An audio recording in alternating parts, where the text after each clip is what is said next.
Hampi, India. Here lie the ancient ruins of Vijayanagara, believed to have been constructed between the 14th and 16th centuries AD. At its center stands the Vitala Temple Complex, a masterpiece of Indian architecture and the largest and most revered temple in the city.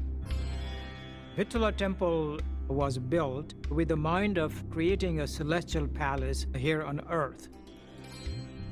With that in mind, the king assembled the architects and great engineers and then great craftsmen to create this wonderful building that can also have a wonderful sound that will please God.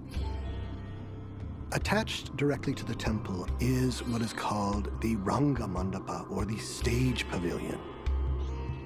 Here there are many pillars, some reaching to a height of nearly 12 feet. There's a series of what are called compound pillars, where you have a central pillar surrounded on all sides with smaller colonnettes. These colonnettes are famous because when they're struck, they emit beautiful and haunting sounds. According to the local guides at the temple, the 56 pillars are individually tuned to one of the 7 notes of the sarigama, an ancient Sanskrit musical scale dating back thousands of years that is still predominant in Hindi music today. Certain groups of these pillars have been crafted to represent the tonal vibrations of the scale for different instruments.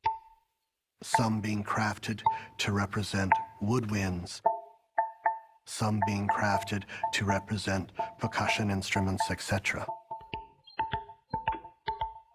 The British, when they were in charge of India, were mystified by this amazing quality and actually cut one of the pillars to see how it was done. But it was just granite, and it was just very careful workmanship. While the stone pillars themselves seem like simple technology, recent analyses have revealed they may be comprised of an advanced geopolymer blend of granite with silicate particles and metallic alloys. But what continues to puzzle scientists is that the first basic geopolymers were invented in the Soviet Union during the 1950s, hundreds of years after these pillars were crafted. As a geologist, and how this was done is really baffling and amazing.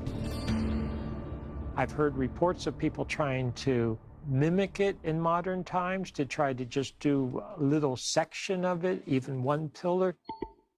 And people just haven't been successful. So what were they doing back then? We just don't know. According to Hindu priests, each of these pillars was specifically tuned harmonically in order to communicate with the gods. So you have to wonder, did extraterrestrial beings come down and give instructions on creating these specific frequencies